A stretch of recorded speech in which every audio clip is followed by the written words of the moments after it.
Jika Anda mengenali nama Noiva do Cordeiro, Anda mungkin mengenalnya sebagai desa yang semuanya didominasi oleh wanita. Para wanitanya semuanya muda dan cantik, mereka secara teratur mengirim para pria mereka ke pengasingan, dan kemudian para wanita muda dan cantik tersebut mengundang para pria yang memenuhi syarat untuk anu. Tidak ada satupun klaim dalam paragraf pertama yang benar tentang Noiva do Cordeiro yang sebenarnya, sebuah komunitas pedesaan terpencil di Brasil Tenggara. Namun, laporan yang menggerakkan tersebut telah beredar selama 1 dekade atau lebih, sejak beberapa artikel provokatif diterbitkan, direplikasi oleh media di seluruh dunia, dan diabadikan secara permanen di internet. Sebagai catatan, jumlah pria dan wanita di Noiva, yang berpenduduk sekitar 350 jiwa, hampir sama. Sebagian besar pria bepergian setiap minggu, bekerja di kota terdekat. Sebagian besar wanita bekerja di desa, yang dikelola oleh penduduk secara komunal. Para wanita, dari segala usia, menanggapi pernak-pernik itu dengan humor yang baik dan bangga dengan sejarah sejati para wanita Noiva, khususnya satu garis keluarga. Pada akhir tahun 1800-an, seorang wanita muda menentang gereja dan masyarakat untuk mendirikan permukiman yang tidak konvensional. Kini, seorang wanita berusia 78 tahun, cucu pendiri, memimpin komunitas yang berkembang pesat dan terus berkembang. Maria Senhorinha delima tumbuh dewasa di Brasil abad ke-19 yang dipenuhi dengan kejantanan penjajah Portugis dan dogma Katolik Roma. Setelah 3 bulan menjalani pernikahan paksa, Maria melarikan diri dengan pria yang dicintainya, Chico Fernandes. Sebagai hukuman, gereja mengucilkan Maria dan 4 generasi keturunannya. Maria dan Chico menetap di tanah di negara bagian Minas Gerais.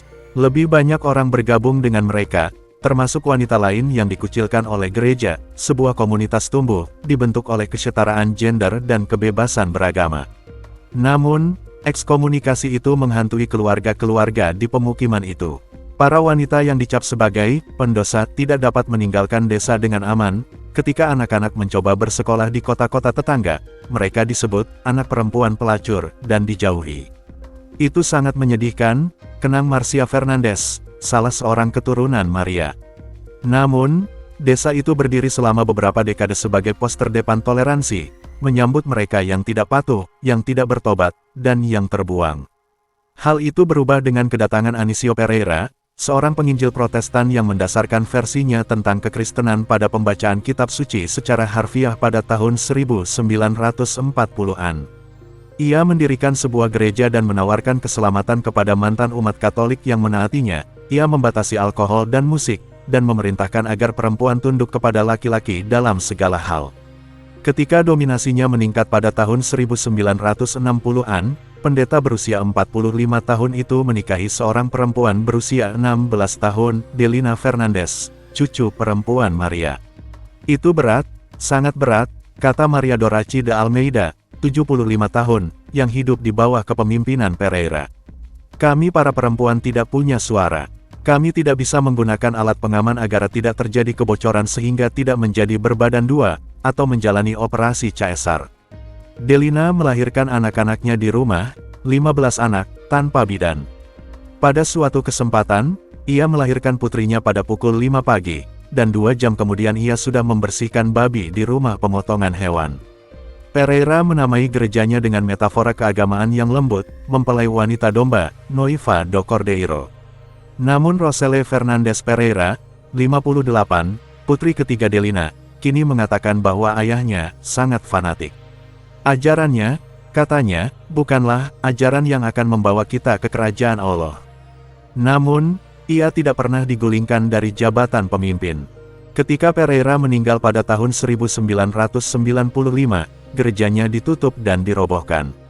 Desa tersebut tetap menggunakan nama Noiva do Cordeiro, tetapi untuk memperkuat perubahan gaya hidup, salah satu putra Pereira kemudian membuka kedai minuman di seberang jalan. Delina bangkit untuk memimpin masyarakat. Pendekatannya memberdayakan perempuan desa namun tampaknya tidak membuat marah kaum lelaki desa. Para wanita di sini adalah pekerja keras. Kami menghargai mereka. Mereka kuat, mereka adalah contoh yang patut ditiru, kata Marcos Fernandes, yang bersama saudaranya Eduardo, mengurus ayam-ayam di desa. Senhora Delina, misalnya, adalah pengaruh terbesar kami. Saya tidak dapat membayangkan hidup tanpanya. Kehadirannya begitu kuat sehingga saya dapat merasakannya tanpa melihatnya. Delina secara luas dianggap berjasa menjadikan Noiva sekali lagi sebagai komunitas yang inklusif. Menanggapi meningkatnya kemiskinan pada akhir tahun 1990-an, ia mengusulkan agar segala sesuatu di desa dibagi, termasuk pekerjaan yang diperlukan untuk memanen. Kami tidak punya apa-apa, apalagi yang bisa kami lakukan. Warga membeli sebidang tanah yang luas di dekat Noiva, tempat mereka menanam 3.500 pohon Maxerica, jeruk mandarin, dan deretan tanaman kopi yang tampaknya tak berujung, tanaman komersial utama masyarakat. Mereka juga mengelola kebun sayur dan hewan ternak milik bersama. Banyak pemilik rumah juga memiliki kebun sayur sendiri, yang darinya mereka menyumbang untuk pot komunitas. Penduduk desa diberi tugas seperti mengambil kayu bakar, menjahit, dan membersihkan ruang bersama. Berhasil, kata Delina dengan bangga. Kami tidak punya kekayaan atau uang, tetapi kami berkelimpahan. Kini ia menghabiskan sebagian besar waktunya di rumah induk desa, duduk di dapur, menyeruput kopi, dan memotong kubis untuk diberikan kepada ayam. Di sana ia juga mendengarkan warga yang datang kepadanya dengan masalah mereka dan memberikan nasihat. Beberapa tahun lalu, seorang pemuda bernama Eric Araujo Vieira kembali ke Noiva. Ia tumbuh di sana dan pindah pada usia 18 tahun untuk kuliah di ibu kota negara bagian, Belo Horizonte. Ketika pulang, ia menemui Delina dan mengatakan bahwa ia pencinta lontong. Saat itu tidak ada pria pecinta sesama lontong yang terang-terangan di Noiva. Ia takut ditolak, katanya. Ia datang sambil menangis untuk memberitahu saya bahwa ia tahu itu dosa, bahwa ia tidak akan masuk surga. Saya menyuruhnya untuk melupakan itu. Delina menyarankan kepada kedua putrinya, Kayla dan Marcia, agar mereka membuat sebuah drama yang membahas pertanyaan tentang identitas dan orientasi unclup-unclup. Drama tersebut membantu memunculkan diskusi dan penerimaan di masyarakat. Orang tua Vieira awalnya menolaknya, tetapi hubungan mereka kemudian membaik, dibantu oleh sikap orang lain yang lebih terbuka di desa. Ketika dia datang dengan pacar, para tetua desa memahaminya, kata Marcia. Dia membuka jalan bagi yang lain, seperti anak saya, yang akhirnya mengakui orientasi Peng Inklik Inclukan. Pertunjukan komunitas kini diadakan setiap hari Sabtu. Pertunjukan tersebut berkisar dari komedi dan pertunjukan berdasarkan peristiwa terkini hingga pertunjukan musik yang terinspirasi oleh Lady Gaga yang menarik perhatian di luar desa, tampil di Sao Paulo dan Rio de Janeiro. Meskipun Rio hanya berjarak 6 jam perjalanan, penduduk desa tampak begitu puas sehingga sebagian besar tidak ingin meninggalkan rumah mereka. Noiva terasa seperti tempat berlindung dari cara hidup yang beracun, di mana kolaborasi lebih disukai daripada kompetisi dan perselisihan digantikan oleh harmoni. Banyak orang di Noiva yang melakukannya ketika wartawan yang berkunjung menulis bahwa itu adalah desa dengan sedikit pria, diperintah oleh wanita-wanita seperti Amazon, dan tempat yang makmur. Judul berita seperti, Desa Hilang Wanita Berhasil Menarik Pria Lajang, menarik banyak pelamar dari seluruh dunia, dan kru film berusaha merekrut wanita Noiva untuk acara TV realitas. Ketika wartawan datang, saya biasa mengusir para lelaki itu, untuk mempertahankan cerita bahwa hanya perempuan yang tinggal di Noiva, canda kepala suku Delina. Putrinya Marcia tertawa dan menambahkan, dengan cerita tentang orang-orang asing yang datang mencari istri, para lelaki di sini merasa terancam dan mereka semua menikah. Bahkan mereka yang menunda-nunda. Putri Delina, Roselle, melihat ada maksud di balik kehebohan media. Bagi orang luar, perempuan Noiva mungkin tampak mendominasi kaum pria, tetapi pada kenyataannya, apa yang terjadi adalah di sini ada kesetaraan sejati, katanya. Di belahan dunia lain, tidak ada. Disinilah kita manusia. Hal ini begitu sederhana hingga sulit dijelaskan.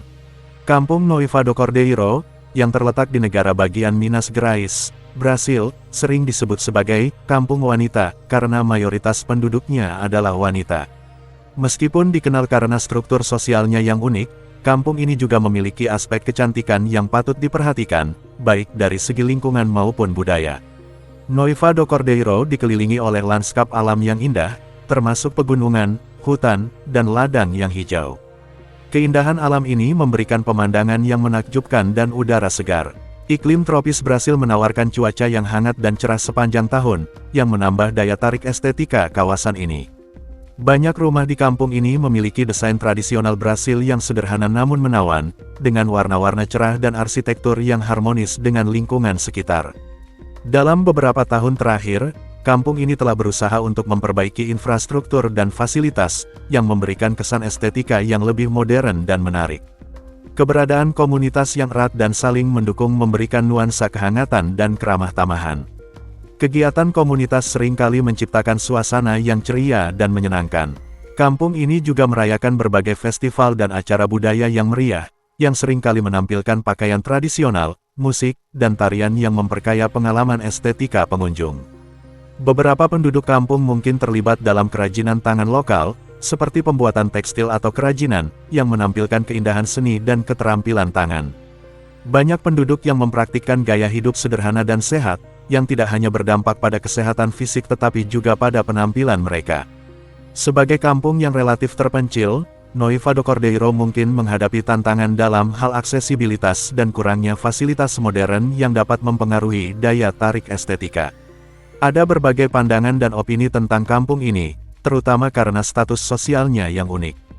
Hal ini dapat mempengaruhi cara orang luar melihat kecantikan dan keunikan tempat tersebut. Untuk meningkatkan daya tariknya, kampung ini mulai mempromosikan dirinya sebagai tujuan wisata dengan menyoroti keindahan alam dan budaya lokal, meskipun tantangan tetap ada. Secara keseluruhan, Noiva do Cordeiro menawarkan kecantikan yang khas melalui pemandangan alamnya, desain arsitektur yang menawan, dan kehidupan komunitas yang erat. Namun, pemahaman tentang kecantikan kampung ini juga melibatkan mempertimbangkan konteks sosial dan budaya yang unik. Terima kasih banyak telah menonton, semoga terhibur dan bermanfaat. Jika panjenengan berkenan, kami sangat berharap panjenengan bersedia subscribe channel ini dengan ikhlas setulus hati, agar channel ini semakin berkembang dan semangat menyajikan video-video yang unik, menarik serta menghibur panjenengan. Akhir kata, wassalamualaikum, sampai jumpa di segmen berikutnya.